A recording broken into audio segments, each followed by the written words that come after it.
अस्सलाम वालेकुम dear students, hope all of you are fine. आज के इस लेक्चर में हमने स्टार्ट करना है हमारा chapter number 4 which is structures of molecules. और स्पेसिफिकली इस लेक्चर में हम डिस्कस करने वाले हैं इसका introduction and topic 4.1 which is why do atoms form chemical bonds. So students, chapter number 4 is structure of molecules. जी हाँ, इस चैप्टर में हम स्ट्रक्चर ऑफ मॉलिक्यूल को स्टडी करने वाले हैं और इसके लिए हमें पता होना चाहिए कि what are molecules. So I hope molecule is not a new term for you any more because we have discussed molecules in chapter number 1 in detail, like what are molecules और वो बनते कैसे हैं और उनकी टाइप्स क्या होती हैं।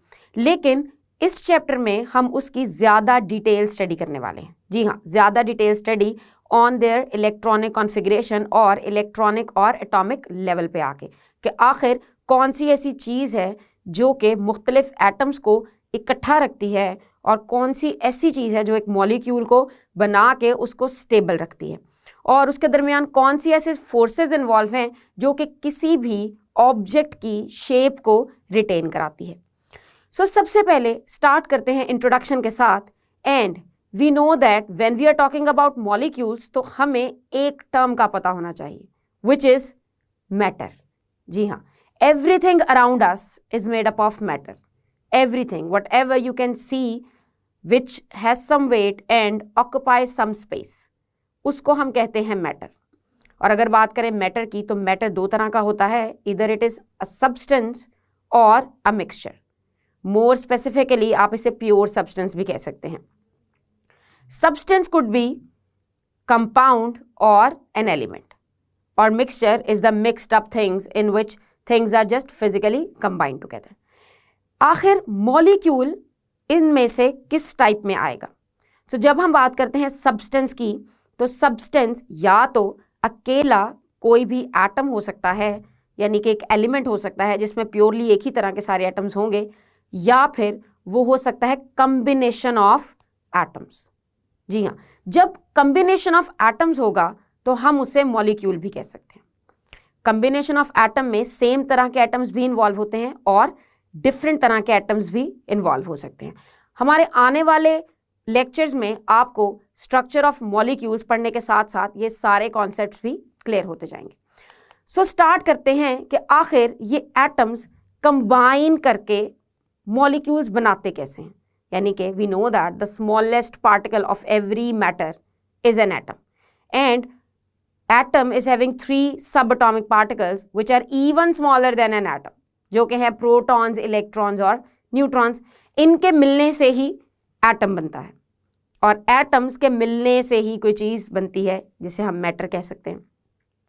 अब बात यह है कि आखिर जो एटम्स हैं वो कंबाइन होके कोई भी सब्सटेंस बनाते कैसे हैं, ऐसी कौन सी फोर्सेस हैं जो उन्हें कंबाइन कराती हैं, और आखिर ऐसी क्या नीड है कि वो किसी और चीज़ से कंबाइन होना चाहते हैं। अब अगर हम बात करें टोटल नंबर ऑफ एटम्स की, so in this whole world we have total 118 different kinds of atoms. जैसे हम कहते हैं कि हमारे पास 118 टोटल नंबर ऑफ एलिमेंट्स हैं, तो जितने नंबर ऑफ एलिमेंट्स होंगे उतने ही डिफरेंट टाइप्स ऑफ एटम्स भी होंगे। और out of those 118 elements, we have 92 naturally occurring elements. So the thing is, the force responsible for binding the atoms together in a molecule is called chemical force or chemical bond. यानी कि जो force atoms को जोड़े रखती है हम उसे कहते हैं केमिकल बॉन्ड। लेकिन सवाल ये पैदा होता है कि why do atoms form chemical bond, जो कि है हमारा टॉपिक 4.1 इस चैप्टर का फर्स्ट टॉपिक, कि आखिर एटम्स बॉन्ड बनाते ही क्यों हैं। यकीनन जब भी आप देखते हैं कि हम पढ़ते हैं कि molecules are formed when atoms combine together, तो पहला सवाल यही आता है कि आखिर why do they need to combine. So students, it's a universal rule that everything needs stability, everything tends to become more stable. जी हाँ, जैसे कि अगर आप इंसान की ही बात कर लें तो वो भी स्टेबिलिटी के लिए ही इतनी स्ट्रगल करता है।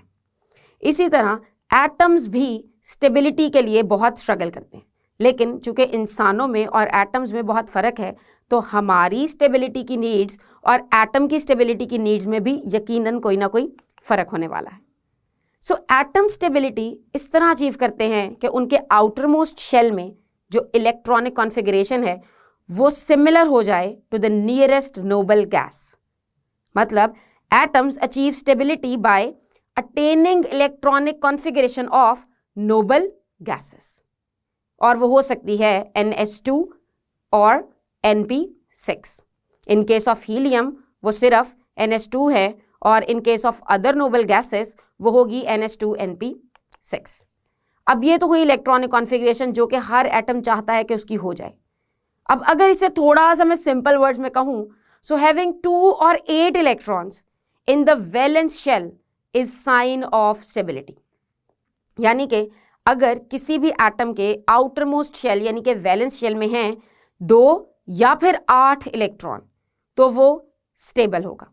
और इसी स्टेटमेंट से हम कह सकते हैं कि हमारे पास 2 रूल्स बनते हैं एटम की स्टेबिलिटी के। जी हाँ, फर्स्ट इज डुप्लेट रूल, मतलब attaining 2 electrons in the outer most shell, और ये सिर्फ उसी केस में एप्लीकेबल होगा जब first shell is the outer most shell. And since we are just done with the chapter 3 and detail of periodic table as well, we know that there is only one element which is hydrogen, जिसका outermost shell में 1 electron होगा। And the second element is helium, and helium is a noble gas whose outermost shell is completely filled. So duplet rule ज़्यादा atoms पे apply नहीं होने वाला। So चूँकि बाकी के atoms में there is more than one shell, so more than one shell है तो rule would be different, and that rule is octet rule. Octet rule says that attaining 8 electrons in the valence shell. This is octet rule. मतलब अगर 8 electrons attain होंगे तो इस rule को हम octet rule कहेंगे, and if atom is going to attain 2 electrons in the valence shell तो इसको हम कहेंगे duplet rule. Now noble gases do have 2 और 8 electrons in their valence shell. Yes, मतलब अगर तो किसी चीज़ के अंदर 2 या 8 ऑलरेडी मौजूद होंगे, so it would be very stable, right? Because this is rule that if atom is following duplet or octet, it is stable. So noble gases, they are already having 2 or 8 electrons in their outermost shell. So it means that all the noble gases, they have their valence shell completely filled, and their atoms do not have vacant spaces. उनमें कोई खाली जगह नहीं है in their valence shell to accommodate extra electrons. अब extra electrons की तो तभी ज़रूरत पड़ेगी ना अगर तो उसके outermost shell में 2 इलेक्ट्रॉन्स पूरे ना हो या 8 इलेक्ट्रॉन्स पूरे ना हो, तो उन्हें पूरे करने के लिए ही तो इलेक्ट्रॉन्स को गेन करना पड़ेगा। सो उनके आउटरमोस्ट शेल में यहाँ जगह ही नहीं है मजीद इलेक्ट्रॉन्स को अकोमोडेट करने की। So that's why noble gases they do not gain electron, they do not share electron, they do not lose electron, and that is why noble gases they are non reactive. अब चलते हैं कि आखिर ये electronic configuration इतनी important क्यों है। Basically किसी भी एटम की स्टेबिलिटी का जो राज है वो छुपा है उसकी इलेक्ट्रॉनिक कॉन्फ़िगरेशन में। एंड आई होप कि अगर आपको किसी भी एटम का एटॉमिक नंबर बता दिया जाए तो आप उसकी इलेक्ट्रॉनिक कॉन्फ़िगरेशन लिख सकते हैं। मतलब आपको पता होगा कि उसके वैलेंस शेल में कितने इलेक्ट्रॉन्स हैं, फर्स्ट शेल में कितने हैं, सेकंड में कितने हैं। So electronic configuration of the noble gas is also very important, क्योंकि एटम्स ने जब स्टेबिलिटी अचीव करनी है तो they need to get stable by attaining the number of electrons present in the outermost shell of the noble gas. वो noble gas जो उस atom के नियरेस्ट होगी। As we know that in all periods there are different elements, but all the periods are having one element eight the and which is noble gas. Noble gas he present है हर period के and पे। तो हम कह सकते हैं कि उस पीरियड में मौजूद सारे elements they want to attain the electronic configuration of the noble gas present at the end. अब ये तो हमें मालूम हुआ कि why atoms need to get stability, मतलब उन्हें चाहिए आउटर मोस्ट शेल में electrons to the nearest noble gas. लेकिन आखिर ये प्रोसेस होगा कैसे? एटम्स एक दूसरे से रिएक्ट करते हैं, एक दूसरे से बॉन्ड बनाते हैं टू गेट स्टेबिलिटी, और उन बॉन्ड्स को हम कहते हैं chemical bonds. So atoms, they form chemical bonds to achieve stability by acquiring inert gas electronic configuration. यहाँ वर्ड यूज हुआ inert gas का. inert का मतलब नॉन रिएक्टिव, मतलब जो किसी भी दूसरी चीज के साथ रिएक्ट नहीं करती. तो ये भी एक और नाम है नोबल गैस के लिए. अब हम देखते हैं कि एटम कैसे अकोमोडेट कर सकता है 8 electrons in the outer most shell. अब यहाँ आप सोचेंगे कि हमने तो 2 रूल्स पढ़े थे, डुप्लेट और ऑक्टेट, तो यहाँ सिर्फ 8 की ही बात क्यों हो रही है? सो बिकॉज जैसे कि हमने अभी पहले डिस्कस किया कि अगर हम डुप्लेट रूल की बात करें तो उस पर सिर्फ और सिर्फ हाइड्रोजन की ही अकोमोडेशन आती है, और बाकी पीरियोडिक टेबल में जितने भी एलिमेंट्स हैं उन सबको ऑक्टेट रूल पे ही काम करना पड़ता है. So we can say that atom can accommodate 8 electrons in its valence shell by 3 ways. जी हाँ, सिर्फ 3 ही तरीके हैं जिससे एटम स्टेबिलिटी अचीव कर सकता है. First is by giving valence shell electrons, यानी कि वो अपने वैलेंस शेल के इलेक्ट्रॉन्स दे दे. लेकिन अब सवाल यह है कि आखिर ये वाला रूल अप्लाई कहाँ होगा?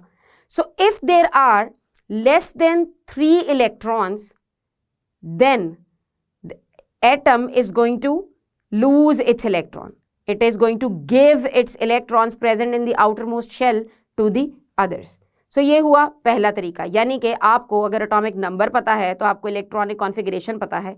इलेक्ट्रॉनिक कॉन्फ़िगरेशन से आप पता चलाएंगे वैलेंस शेल के नंबर ऑफ इलेक्ट्रॉन्स और उसको आप इस रूल पे अप्लाई करेंगे. And the rule is if there are less than 3 electrons in the outermost shell then that atom is going to get stability by giving electrons to the others.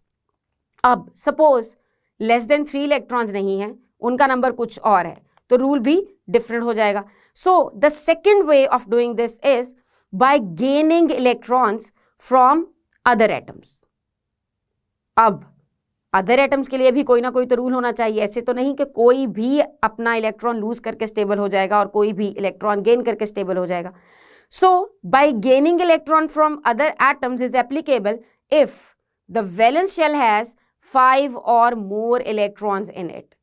यानी कि अगर valence shell में 5 या फिर 6 या फिर 7 electrons present हैं तो that particular atom will have tendency to gain electrons to complete its आउटर मोस्ट शेल. अब अगर बात करें 5 इलेक्ट्रॉन्स की तो मजीद उसको कितने इलेक्ट्रॉन्स चाहिए अपना ऑक्टेट रूल कंप्लीट करने के लिए? Of course 8 - 5 = 3. So 3 more electrons चाहिए.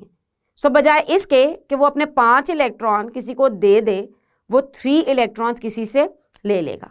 लेकिन अब आपको इन 2 स्टेटमेंट्स में एक चीज़ नज़र आ रही होगी कि हमने बात की लेस देन 3 की और 5 और मोर देन 5 की.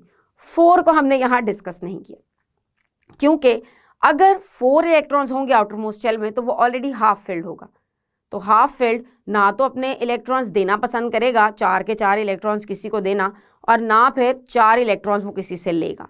So in that case particularly होती है शेयरिंग ऑफ वैलेंस इलेक्ट्रॉन्स. जी हाँ, sharing of valence electrons with the other atoms.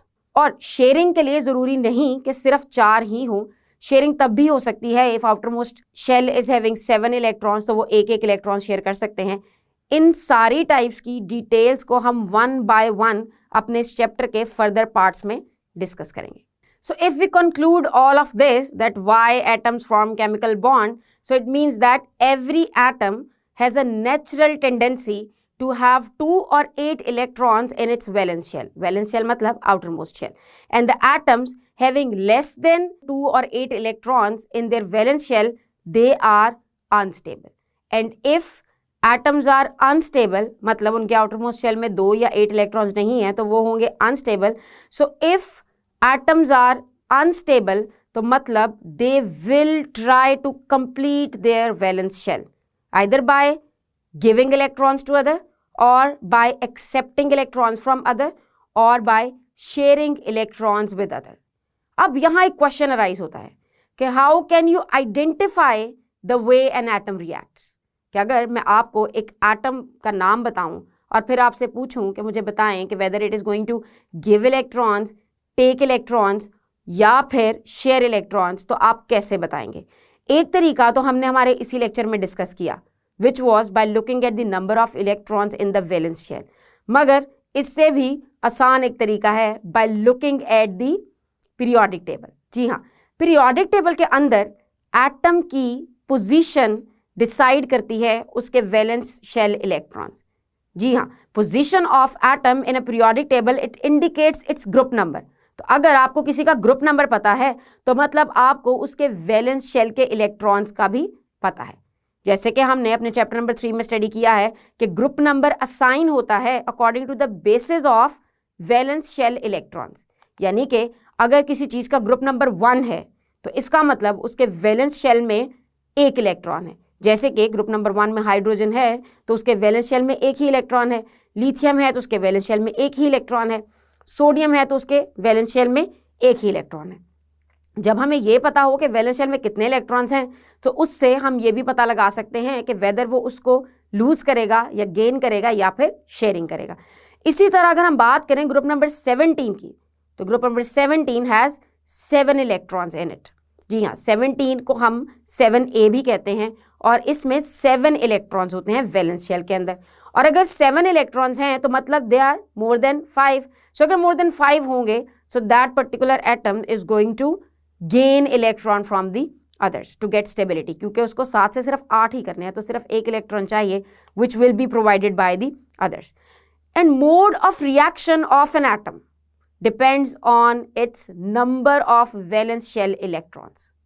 और अब ये सारे मोड्स हम 1 by 1 अपने आने वाले लेक्चर्स में डिस्कस करने वाले हैं। सो स्टूडेंट्स, आज के इस लेक्चर में हमने स्टार्ट किया है हमारा चैप्टर नंबर 4 और हमने डिस्कस किया है उसका introduction. So we know that what are molecules, what is matter, what is an atom और आखिर एटम्स केमिकल बॉन्ड क्यों बनाते हैं। What is octet rule, what is duplet rule and what are the different ways that atoms can use to attain stability। हम अपने आने वाले lecture में केमिकल बॉन्ड को डिटेल में डिस्कस करेंगे। तब तक के लिए अल्लाह हाफिज।